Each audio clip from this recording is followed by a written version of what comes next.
It is Tuesday. That's right, not Monday, but it is 4 o'clock. We've maintained that part of the program schedule. It is 4 o'clock. It's not Monday, it's Tuesday. And of course, we're here to talk about football. At the top of the list, of course, is the Canadian Football League. With me, as usual, is David Morisuti. David, welcome to the program. Thank you, Frank. Hope you're doing well. Oh, well, just awesome. Just nightmares and stupid, silly stuff like that. Other than that, everything's peachy keen. Well, nightmares are usually not good. Well, it's part of something I've battled since my days in construction. My supervisor fell to his death. I was first on scene, caused a lot of me being unable to work. So many triggers, and anybody who suffers from PTSD knows that the nightmares are really what makes PTSD so hard. They don't all go away.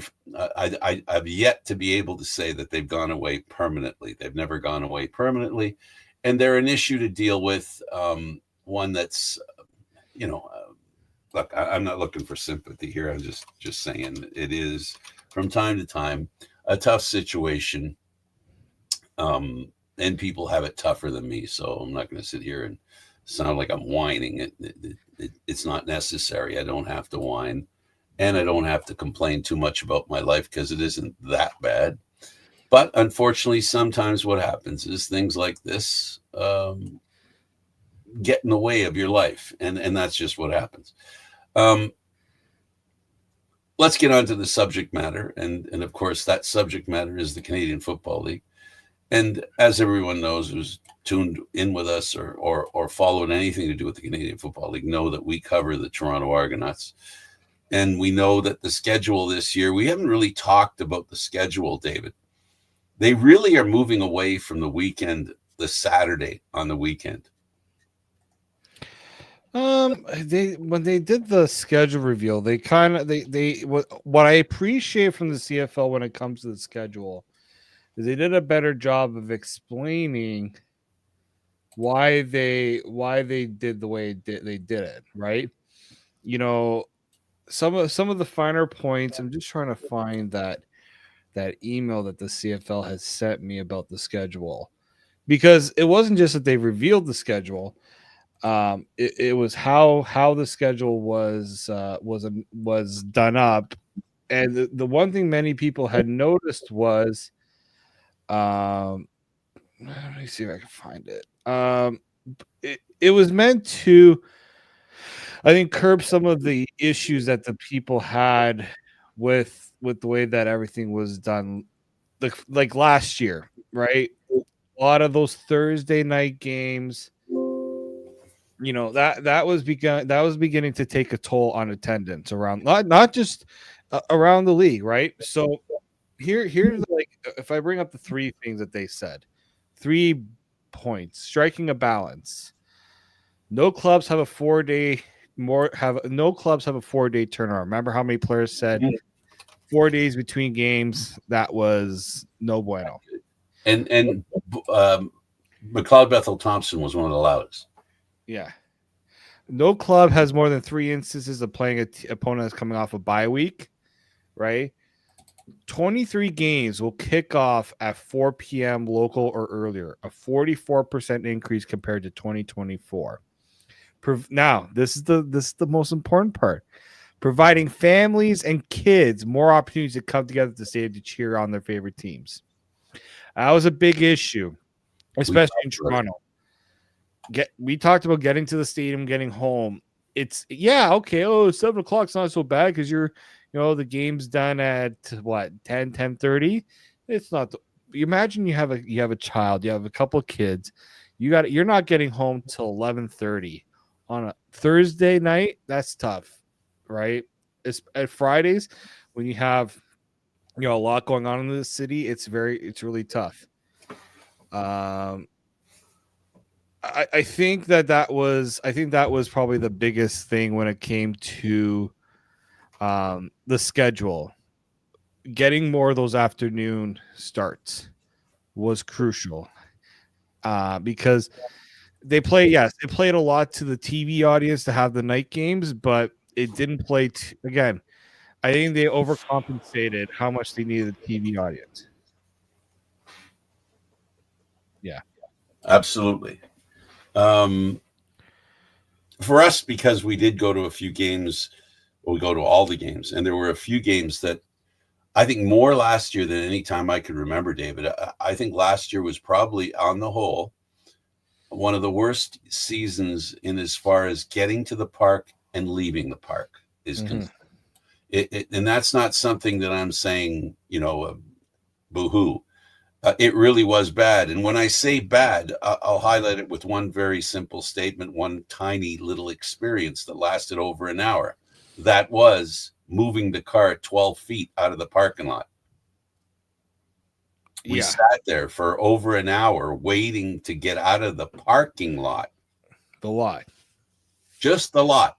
And don't get me started on when you have to do the C&E. Well, that's buyer beware as far as I'm concerned. I'm going to let them off the hook on that one. I think the C&E game, don't correct me if I'm wrong, Frank, did we not transit in for that game? Or did we drive? Yeah, now that's another complaint that now you reminded me of. But that is not with the Canadian Football League, not with the Toronto Argonauts, but it is with the TT. Not the Go TT, Train. Go Train. We had to go to 3 different Go stations to try and park the cars that we had. I met him from Sega. He drove from Etobicoke and just didn't want to drive into the city. It was as anyone can imagine, when the exhibition is underway, there's going to be problems getting close enough to the stadium to walk. And if you're lucky enough to find a place close enough, not far away, or even, as it turns out, far away, you might be able to make it in time to the game. And you had one of those experiences where you parked. We got to. I was late for the game. I didn't get to. Frank, I dropped you off. That's right. Game hadn't started yet. I got into the stadium in my seat at the end of the first quarter, and I was there 45 minutes before the kickoff. It was the biggest. I can't even use the word I want to use ever. So it was franked up, definitely. I'll tell you this. So the Argos have 6 home games on Saturdays and 3 on Fridays. 5 of the 6 Saturday games will be afternoon games. Yes, that is massive. Massive. And look, I understand too. You're going up against the Blue Jays in some cases. I'm sure they probably worked their way around it a little bit. The C&E game, this is a big one. C&E game will be on August 23rd at 3:00. It's usually a night game, not this. So most people are just like, well, I don't have time to get to the game ahead of time. You go to the C&E, and by the time the game is done, the C&E is almost over. The night's almost over. So I think I think that it's going to make a big difference for a lot of teams to get that balance that they were looking for in the schedule that they didn't have before. Absolutely. And I think the biggest thing, and they have to listen to the players as far as their health is concerned. They've done things like have the buys to help with players getting a chance to decompress, if you will. And now this is the final thing that I think everybody can agree. I don't think it's a tough one to say, no, don't have 4 days between games. Not a good idea. No, it's it gets ridiculous when you consider you got to make it easier for the experience. So I do think that this needs to be a situation where the league has looked at this, and there's still things the league needs to work on. Definitely. True. This was an easy one, in my opinion, for them. Yes. As much as a slam dunk as it could be. There's never going to be 100% in agreement. No one's going to ever be 100% in agreement with what the schedule's like, but I think that this is as close as you're going to get. Yeah, well, that is one thing that I think is fine that they did. The schedule is out. You can, it came out a little later than usual, or as usual has become. It used to come out at this time every year. After a few years ago, it changed. Actually, with Randy Ambrosi, it changed. It came out a little earlier, giving everybody, an opportunity to plan and to consider freeing up their schedule so they could get to the games. That's the important thing. So a little later, so that challenge now has returned a little bit, but it'll be gone soon enough. Next year, I think hopefully the schedule will come up a little sooner. People like it sooner rather than later. Yeah. Sometimes it's included in Christmas presents, that kind of thing, that over the years I've heard from fans, some of the advantages of bringing it early before the new year. So the schedule, we'll see how the players react to it, what it looks like. I guess the other thing to consider is, once the schedule's decided, and now the free agency thing, we've had an opportunity to see the teams start to get fleshed out. And I don't think things have changed since the very beginning of free agency. I think the Argos are still the team that on paper, they look to be the most impacted negatively in losing players. And on the other hand, because they've lost so many players, I think it's only fair to say that they've tried to keep up with the loss of players. Fair? I'd say so. Yeah. But and I also think people need to understand, when you make any changes to the schedule too, it's not just about the fans, it's about the players too. Absolutely. Players have long desired for more balance in the schedule, where they're not doing these short turnarounds that put them in a tough position physically to be able to recover after a game as well. I think there's a lot of factors that come into play with this, but yeah, I mean, the calendar itself, like, in my opinion, should we be waiting this long for free agency? Right? Like, it seems like most teams are getting their stuff done. I understand maybe front offices need a bit of a break, and GMs and coaches want to be able to go out and get away, but it's not always possible with everything, right? It's a tough thing that the CFL has to deal with a work-life balance, that's for sure. And if you're the Toronto Argonauts, your defensive line, that they're literally going to have a brand new defensive line. Will it be a good one? Mm-hmm. Only time will tell, because they're not bringing in a lot of players. The majority of new linemen are literally new linemen. Experience is not something that they're leaning on as they did in previous years. No, exactly. I do think that there's a lot of there's a lot of fundamental issues that they've been kind of slowly addressing. So I hopefully things can get a little better. It's gonna take time, but yeah, I think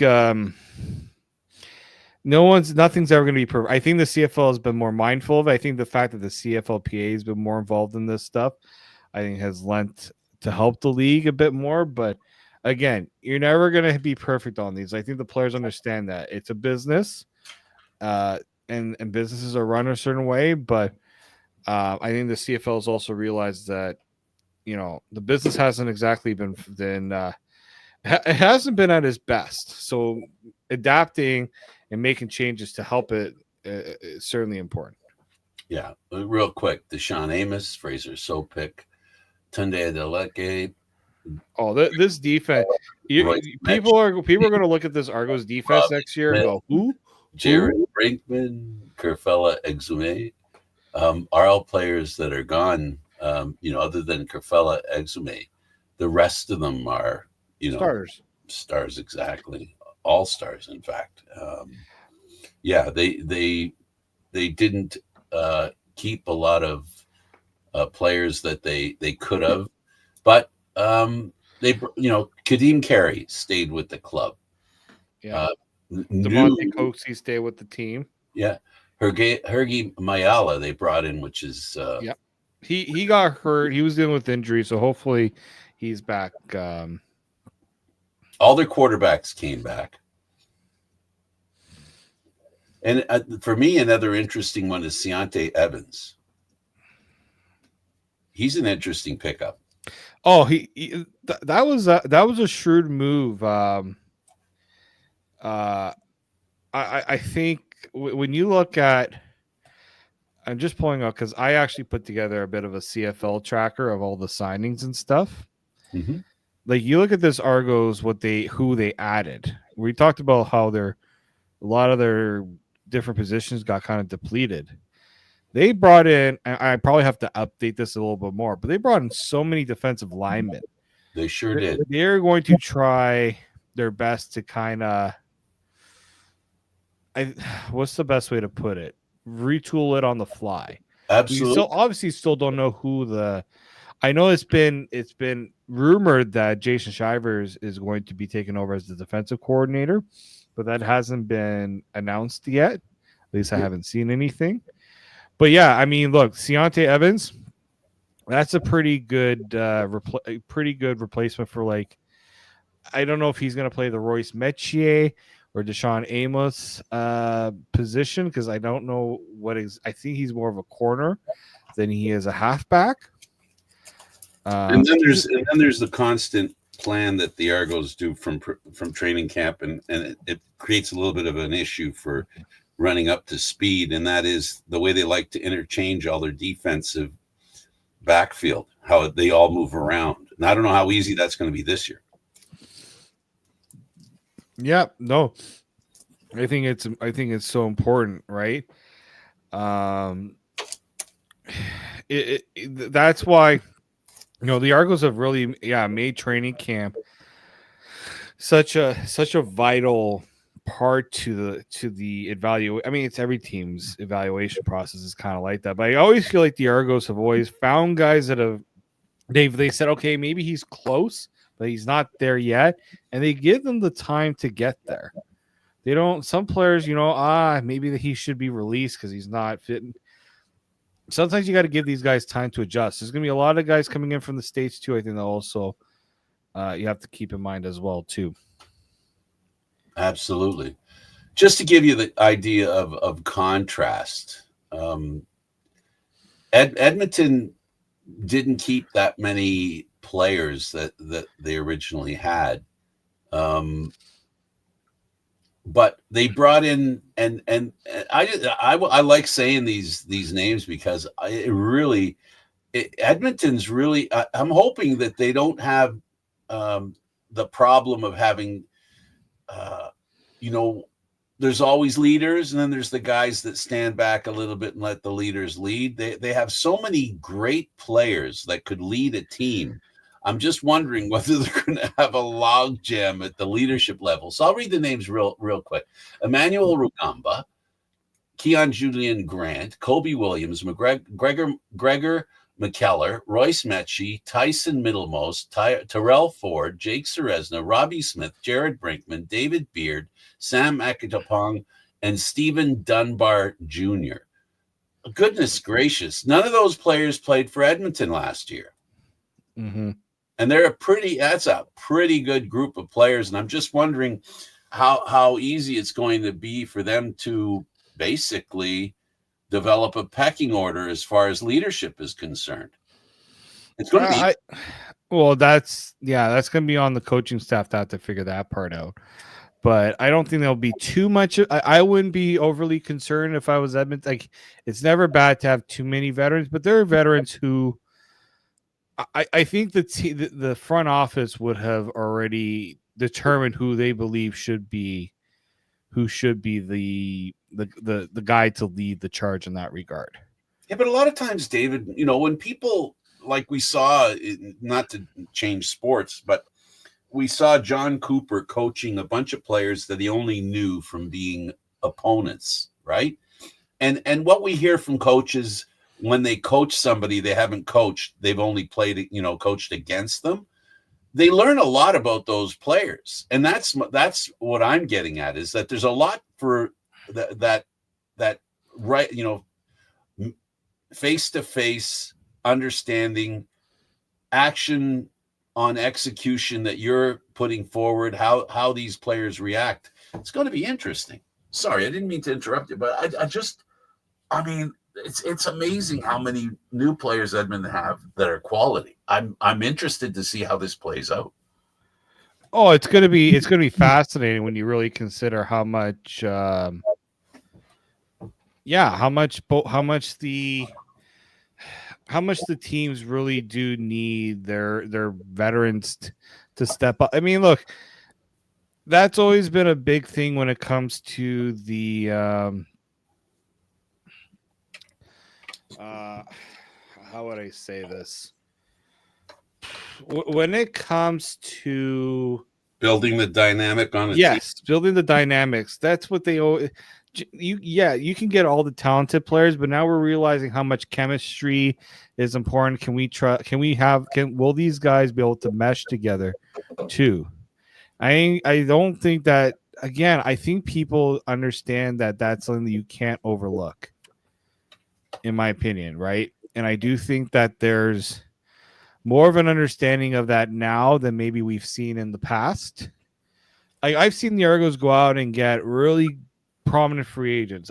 Frank, yes, go ahead, go there. I heard you start to say his name, Charlton Heston. Do you remember when Charleston Hughes?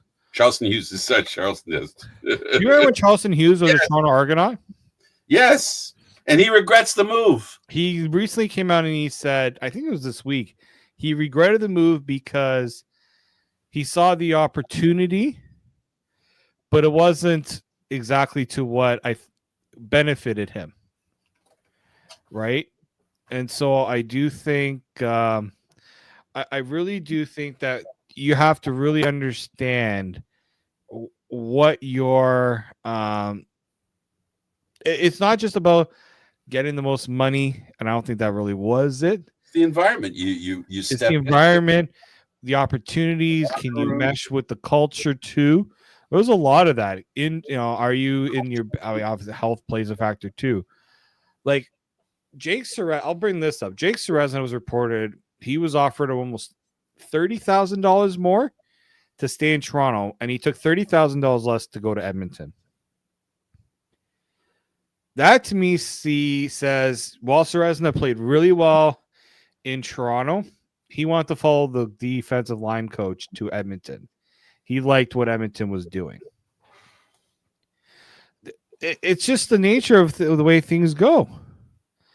And if you're Toronto, you're obviously disappointed on that. But that's kind of just that's just kind of where they gave up a good player to get him. They did, but you have to give up a player to get a player, unfortunately. But now that player's been given up, and then that player's not coming back. Serezna's gone to Edmonton, so they have both players in the trade now. Yeah. So, Toronto got a championship out of it, so I don't think Toronto's complaining too much about how that went. So complaining is not what Toronto can do. They've won 2 Grey Cups in the last 3 years. Will they be able to make it 3 and 4 years? Will they be able to make a noise about being a dynasty? That's all up in the air right now. And I do know one thing about the Argonauts and being close to them, right? I've not been sure they were able to play as well as they did the last 3 years. They've always, in my opinion, in my mind, they've overperformed. No, I agree. I think if one doesn't look at the East Final loss, that that season, the East Final loss is a real damper on what was one of the greatest seasons of any team. In fact, it was the greatest season in Canadian Football League history. That they won a Grey Cup one year, they did that the next, and then they won a Grey Cup again. So it's been a team that's been dominant, and they've done it out of whole cloth a lot of times. I mean, they've done a great job of, changing on the fly, if you will. Well, again, but that's where you get a really good front office is able to kind of foresee it. I don't think Toronto could have foreseen exactly how much was going to happen in terms of how many guys were going to leave, because they believe they could have gone Ceresna. They offered him a good amount of money to stay. It wasn't about money. This was a clear situation where it wasn't about money. It was about the fit and opportunity. And you know what? You take a little less to go to Edmonton. You don't need to make as much to go to Edmonton either, because the living situation's a lot cheaper there too. I mean, people need to understand it as well. Absolutely. So, yeah. Well, they do have a lot of work to do, and the good news is, and as we're as we're seeing, the good news is that their their season is one following a Grey Cup. So regardless, and I've seen this over the years, regardless, as long as they don't totally screw up the season, Argo fans are pretty forgiving. They know this team historically has had really bad years after Grey Cups. Now, this generation of Argos, this management team with Pinball Clemens and their head coach, Dinwiddie, they haven't done that. They haven't fallen apart after a Grey Cup. We haven't seen that. So, and if they have another year where, they don't make it to the Grey Cup, the fans aren't going to lose it. I don't think so. And I think the one thing that the Argos have developed with their fan base is a modicum of grace that they earn by virtue of how their team plays. Well, that's it. I know a lot of fans are probably upset of what's going on. But hey, like you got to understand that the ride doesn't last forever in a lot of ways, but also Winnipeg didn't freak out when they lost a couple players. No. Right? Obviously, a lot of players also, they convinced a lot of them to stay. But you got to learn to adapt. You can't. I always find that teams that try to hold on too long tend to come out on the wrong end. I look at Calgary, right? Maybe they were wrong to try to keep that window open. Yeah, making the playoffs is great, but maybe try to look past that as well and thinking, what's going to happen when you're not able to make the playoffs, right? Are you setting yourself up for what's to come next, if that makes sense? Yes. Well, they have a long history of basically ensuring that they're competitive. They have never been in a position of not being competitive with Dinwiddie and the clipboard in his hands. That's true.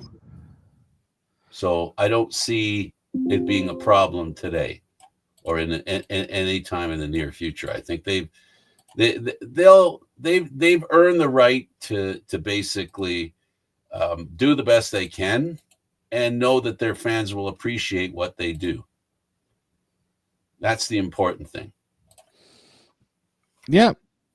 Well, that's kind of the way she goes, right?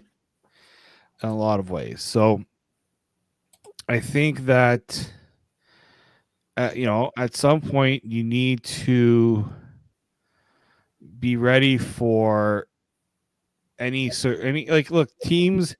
Look at sorry, I'm thinking of Hamilton. We always talk about they always go after the Argo players. Well, maybe there's a reason why they do it, right? Mm-hmm. You kind of need to understand that there's there is a kind of a situation where you have to think about competition. How do you get better? Well, if you can go and grab a guy from another team and pay him a little more, you might as well, right? So Yeah, we'll have to kind of you gotta have to live with it, I guess, in a way. Yeah, and they'll have a fair year. They'll do fine. And again, as I said, that's all relative to having won a championship.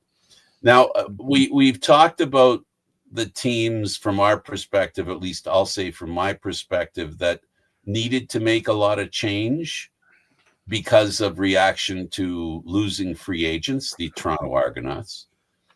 And then the other team on the opposite end of the spectrum, the Edmonton Eskimos, that basically said, "No, we're rebuilding. We're in full rebuild mode. We're going to go out and get the best players we can find and basically turn this thing around and be a competitor this season, vying for a Grey Cup." And if on paper, I think they've done that. What would be the next team that you think of interest to talk about? It'd be very easy. It's easy for me to think of Calgary, because Calgary's the team that not only was in a position where they might have to rehire a lot of players and find new players.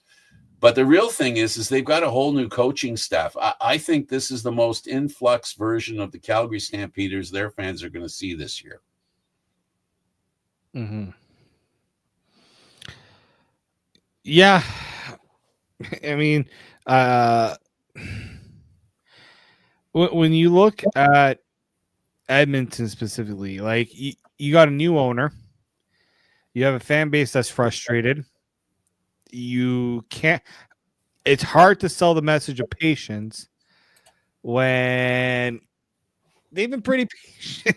Like they haven't, right? Like remember when, like, again, maybe it's easier when a new owner comes in and says, "Look, you want to do things the right way, give us the time." But I look at what Toronto did, right?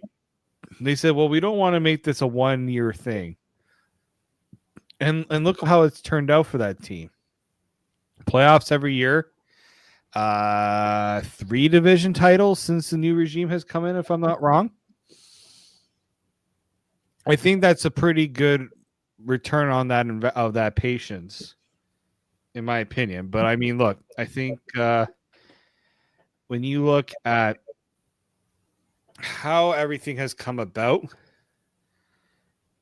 you kind of need to you need to be understanding of how do you want this to be a quick fix or do you want this to be a long-term sustainable thing? Because the quick fix is easy. We've seen it in the CFL. It's the teams, though, that don't prepare for life after the quick fix. Those are the ones that get in trouble. Absolutely. Yeah. Those are the ones that are going to get in trouble. And you know, right now we know that Calgary is a team that if they're not rebuilding with their team, they're definitely rebuilding with their coaching staff, which basically makes them a candidate, with Edmonton making the improvements they have, and with Ottawa being the kind of team that they can be, that we've seen, you know, little flashes of brilliance that they've had over the past couple of years. It basically makes Calgary the candidate to be the bottom feeder in the Canadian Football League. That's why I mentioned them. And I don't see them being able to do anything other than that, just because they're starting totally from scratch with the coaching staff. They've totally revamped their quarterback room. It's totally different. Stevens is gone. Yeah. Schultz is gone. Yeah, I mean, they also got the quarterback from PJ Walker, I believe, is now in Calgary too. So, you know, there's like they've it's a total rethink of the position too in a lot of ways, because you know, this is a team that hasn't worked. It hasn't worked for Calgary. The current, so you know, if you say, these guys are gone, this is gone, well, you know, maybe it was kind of worth it in a way. And there have been some questions as to whether, whether their coach was going to still be their coach or their GM was still going to be their GM. And he's doubled down. He's got, not only did he not, drop one of his positions, which you and I both agree is not a very good, it's a little too difficult to be both coach and GM in the Canadian Football League. We have not seen it work in a while. I don't see it working in the near future or in the distant future. So this is he really has doubled down that he's the guy. Mm-hmm.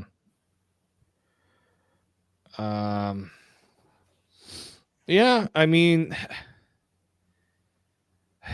with Calgary especially, Dickinson is, in my opinion, he's on the clock, right? Because, and I know that he's been there forever, but you look at this as it's been very tough for Calgary the last couple of years, and I haven't really seen a lot of accountability on. Actually, maybe I shouldn't say that because I haven't heard a lot from Dickinson, but it just kind of feels like there hasn't been a lot of understanding that things needed to change. They made the sweeping changes to the coaching staff. They did get a new quarterback, so maybe there's a little bit of that. I also just think that there's got to be a little more than just a couple of tweaks, right? So we'll see how we'll kind of see how that works. Absolutely, and I suspect it's going to be really interesting. The team that really needs to bounce back for their fans and their ownership more than any other team that I think is the team that I think I'm going to have my closest eye on, David, is the BC Lions. Mm-hmm. And strictly, I don't think there's a team that had such a great upside to look forward to, and the upside was so different than what actually happened in the season that I would have to call that team, and it probably the most disappointing season of any team. I mean, losing, if you're Winnipeg and you lost in the Grey Cup, very disappointing. But I'm not talking about the Grey Cup. I'm talking about the regular season. The playoffs are a bonus in my mind. If one just looks at the meat and potatoes of a season, which the season is, I think BC was the team that disappointed their fan base, their ownership, and their coaching staff and their fans more than any other team, based on what a lot of us thought they were going to be able to try and do, and that is win at home. Yeah, well, that's. I mean, most teams that went into Edmonton, they expected to come away with a win. That shouldn't happen in any league. You should be able to win your home games. The Toronto Argonauts have been like 14-3 in their last 17 games at home or something like that. They took it over the last 2 years. That was a tough place for a team to come out with a win. Now, did Toronto dominate all those games? No, but there were certain advantages that they had to playing in Toronto that now they got better at playing on the road, obviously, when you see how the record has been the last couple of years. But like there's something to be said that Calgary used to be one of the toughest places to play. Hamilton. Toronto couldn't win Hamilton to save their life for the longest time. There's advantages to playing home, but it's also, if you want to sell tickets, you got to say, hey, good chance we're going to come away with a win because we're a good home team. And I think that if you're a CFL team, that's got to be that's something that should be an important part of your game plan. Let's just say, absolutely, absolutely. The team that has the most ground that they can cover. I'm not doing, as you can tell, I'm not doing power rankings here. I'm more or less at this point in the season with free agency gone. The team that's most the opposite of BC that has because of what happened last year, because of the way the year played out, especially at the end. I think Hamilton going in, if I were the fans in Hamilton, or if I was the coaching staff, if I was management, the new GM, bringing in a lot of winning experience, Hamilton's the team that I think most fans should be that would be happy to see this season start. I think more than any team, the Hamilton Tiger Cats look to be on the verge of having a great season, in my opinion. When one looks at the way it's been for them the past couple of years, they have the best upside, in my opinion. Every other team has had a modicum, at least, of upside, so that cuts into how much upside, comparably speaking, from last year to this year. Hamilton's the one that has, I think they're on the precipice of making the biggest improvement. And for them, that biggest improvement will only involve them making the playoffs, David. That's the way I see it. And I see that not being a slam dunk, but I don't see it I see it a 50-50 shot. They could make the playoffs next year. They're on a knife's edge in there. I think Hamilton's got a really, really good chance to go and make the playoffs. I think playoffs is minimum for them. Can they beat out Toronto? Now, there's a lot of things changing in the division. Toronto's defense, right? How much turnover there is there. Montreal is going with a new quarterback this year. Well, newer. They're going with the new starter. Okay, let's just say. There's also, is Ottawa going to be able to, do what they did last year, right? They remember Ottawa had to fight and fight for their playoff spot. Just because Hamilton was I think Hamilton, Frank, you and I both know what Ottawa needs to, Hamilton needs to do to make that push, right? You need a better start. You cannot have a bad start if you are Ottawa. Sorry, if you're Ottawa or Hamilton. In my opinion, those are two teams. I don't know if they would be able to overcome a bad start. I look at what it did, Ottawa, what their good start did for them, and what it didn't do, what it did to Hamilton. Because Ottawa, they cratered near the end. It's so tough. Yeah, you made it. You said it perfectly there. Hamilton needs to get a quick start. Ottawa proved they could do that, but Ottawa, having done that, needs to be more consistent throughout the season. You've defined how both of them can improve this season by doing those two things. Right. And so I really do think that I also look at, Montreal, that's a team where coaching has been very good for them. They don't have a lot of they have good players. Frank, do you think they have a lot of star talent on Montreal? They got good players. I just don't know if they have the upper echelon players, right? They haven't had the best quarterback in the league. I just look at the Pistons. Maybe on defense they've had some good players, but I just haven't seen it. In my opinion, I haven't seen it enough to say, yeah, this team is going to be the division. I don't see them as being the favorites for the division. I think it's going to be more open for the East again.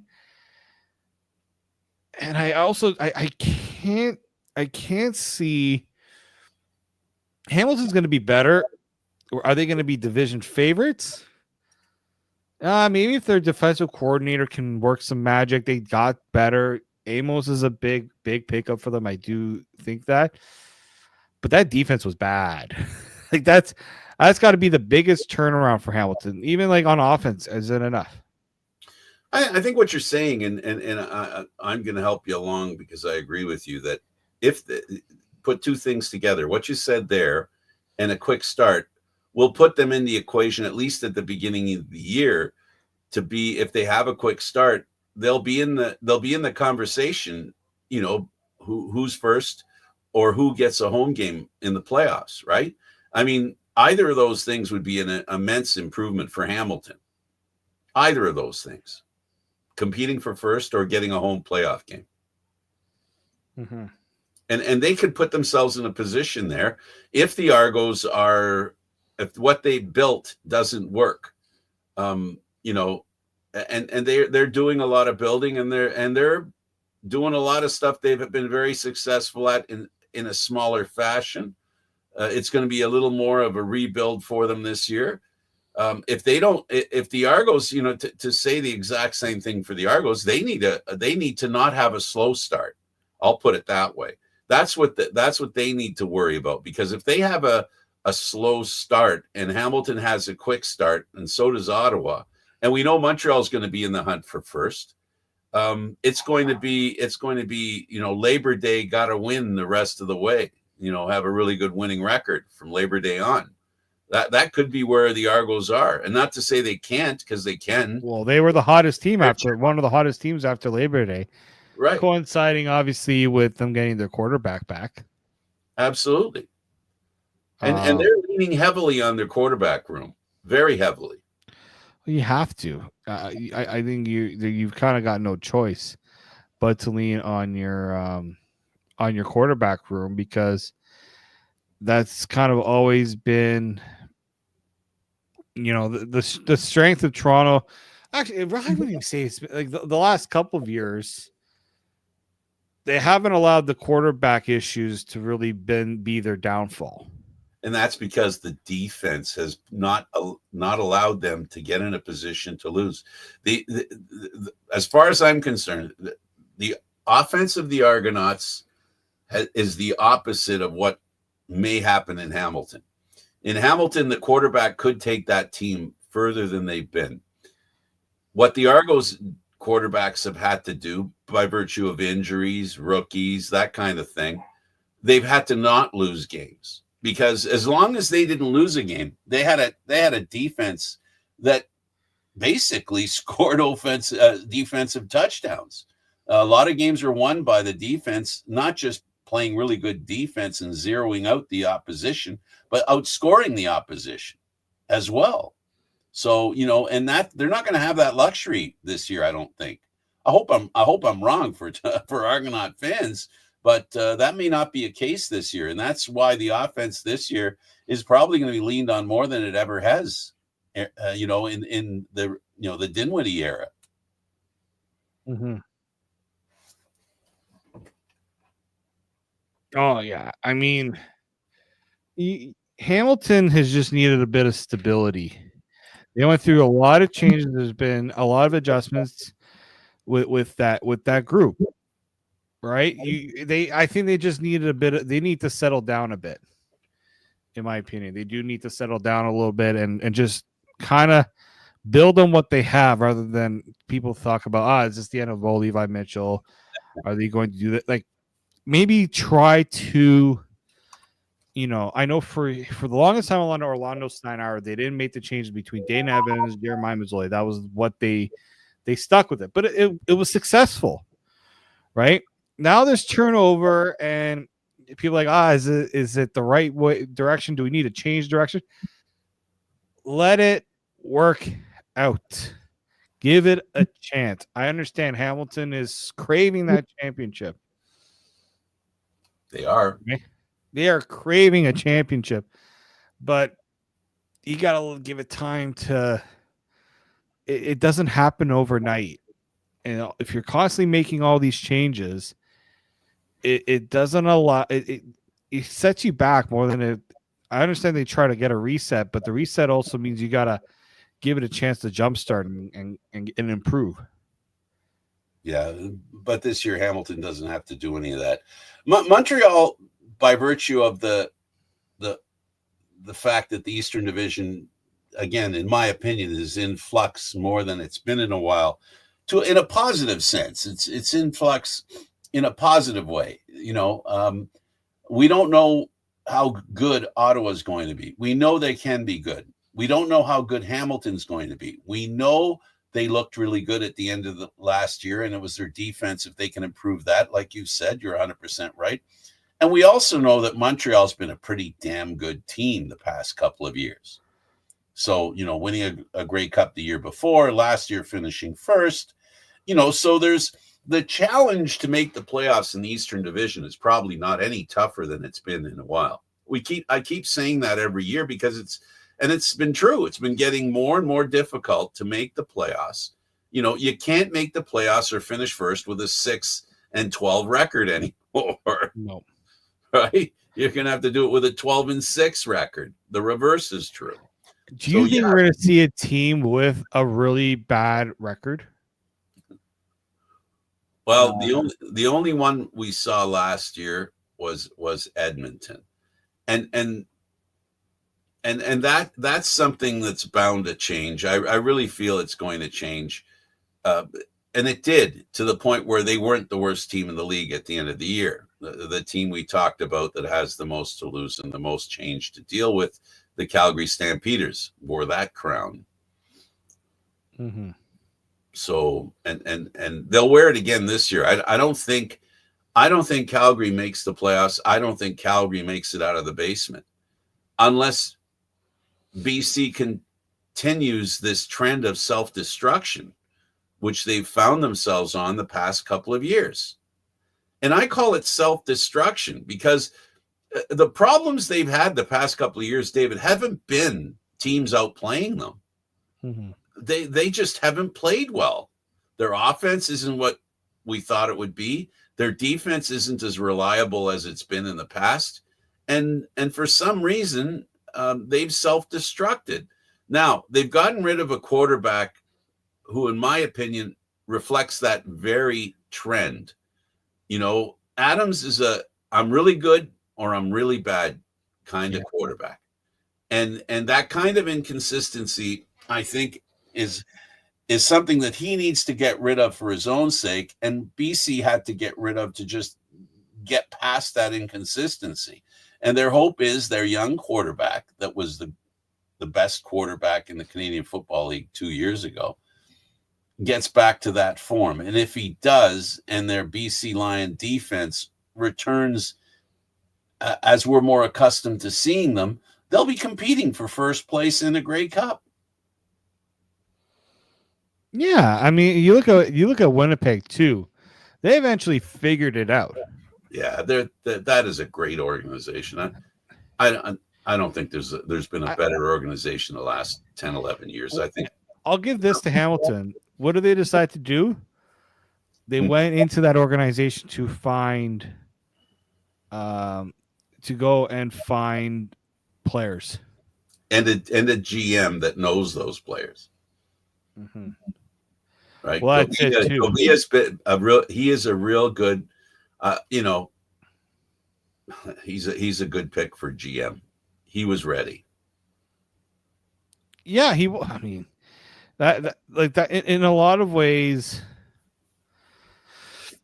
When you look at Toronto, I kind of said it was too bad Vince Magri found a different position, because I thought he would have been a nice potential GM of the future for Toronto. He's been grooming for that position for decades. Yeah. He's not that old. I think he went to the Argos after grade school, didn't he? No? Wasn't he 7 or 8 when he started with the Argos? I'm kidding. It's just he's not 40 yet. He's close. He was hired in 2013 as a video coordinator. Right. He was promoted him to assistant general manager in 2022, and he left to become a pro scout. So how old was he how old is he now? That's a good question. I don't think they really publicize people's ages that much anymore. I'm trying to think. Because he also did a lot of scouting. He wasn't just the video person. 33.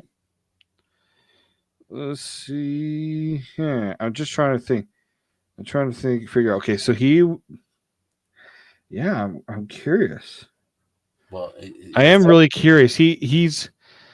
But regardless, like I think, the CFL is doing a better job, um, of getting those guys, finding guys within organizations. Look at Alex Russell went to Ottawa, another young up and coming person that did a lot of that stuff.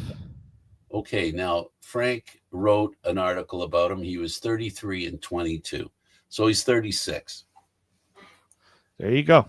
That's young. On March 4th, 2022. On March 4th, 2022. We're almost there. He says Magri 33. Mm-hmm. So another 2 years on top of that makes him 35. Sorry, 3 years makes him 36. Like I said, and that's young, and he has a lot of experience. Mm. Well, he has a lot of Canadian experience. I think part of the reason why it took him a little longer to get the assistant role is because he spent a lot of time as a scout learning the job. But yeah, I mean, but again, that's where I think the CFL needed to go in that direction. Go younger, find not just finding people that can do the work, but kind of giving a little more cachet to your youth sports people. There was an article the other day, about the Laurier coach, mm-hmm. and whether he would ever consider moving into the CFL. I'm going to bring up the article right now just because I know that he had re-signed his deal, so he's there until 2030. But here's I'll read what he had to say.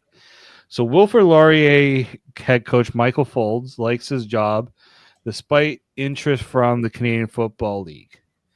The 41-year-old plans to stay in youth sports long term. There's been a couple of CFL teams over the years that have dangled positional coaching positions in front of me, which there is a lack of interest after signing his extension. In coaching ranks in youth sports, there's many guys like Greg Marshalls, Marcel Billafoy in Ottawa, Stefan Pisasic at McMaster having CFL background. There's been lots of coaches have gone back and forth, but not so much for myself. CFL teams like to bring in Americans. It seems there is a lack of new blood in the CFL. That might have been true. I don't think that's true anymore. You don't think so? No, I really don't think it's true anymore. The new blood thing, the Canadian thing's another story. If you don't mind, I'll split both those two. I'll say the new blood in coaching, we've seen a steady stream every year of new guys being brought in that were, coordinators, and now they're being given their first opportunity to be head coaches. Dinwiddie, Mace, now. You look at Buck Pierce.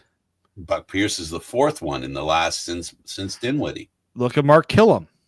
Mark Killam is the third one since Dinwiddie. Right. I know. Yeah. Okay. Wolf.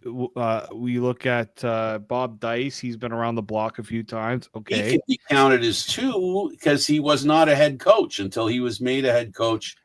I think it was in Saskatchewan, wasn't it? Yeah. He became a head coach, and then things didn't work out from there, and now he ends up in Ottawa. He ends up being, I think he was special teams coach, and then so that's five. Can I also explain one other reason why maybe not as many of these guys are getting jobs in the CFL? Maybe it's because CFL teams don't have the cap to bring them in. Oh boy. Okay. Do you want to save something for next week? Sure. Because we could be on till next week when we touch this topic. This one sets a tease for next week. Why the CFL management cap still stinks. Maybe that's part of the reason why younger coaches are being given a better opportunity because they're getting entry-level fee, right? Entry-level contracts as opposed to these guys that are going around the carousel, right? Well, look what we've seen. We've seen a former Grey Cup champ coach. Is there a pedigree more than Campbell? available out there more than Campbell. Dad was a Grey Cup champ. He won a Grey Cup in Ottawa, went to BC, had a pretty good team there. He's now a coordinator. Yeah. You know, so there is that. There is the upward mobility of guys advancing to the head coaching ranks, and the carousel isn't guaranteeing a really good CFL coach another coaching job. It's not guaranteeing that anymore.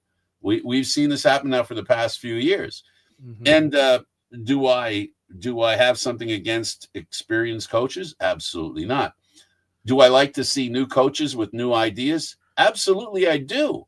You know, I think the game improves not because coaches are older, but because it's more about, I'm going to use a word, and it's a terrible word to use, but I'm going to use it anyway, because the game gets stale under the same group of men. New minds come in and they bring new wrinkles to the game. They bring a new way to do it, right? And I think that makes the game better, because you never walk away from the old way of doing things, but now you got a new way to do it, and those old ways might retreat to the background, but they can always be brought back real quick. We've got a Winnipeg coach who knows all the ins and outs of being a coach and all the rules and that kind of stuff, so it never goes away. That's true. Last word on you, buddy. I'm saving it. I'm gonna save it. Thank you. Oh, okay. You don't want to get started. He doesn't want to get started. I'm gonna tell you, once it gets started, I can't finish. I totally understand, and I respect the fact that you're thinking maybe it's a good idea that you'll just keep your powder dry and be prepared to do this thing I know you're going to do next week. So join us on Monday at 4:00 for the roof being raised because of the coaching cap.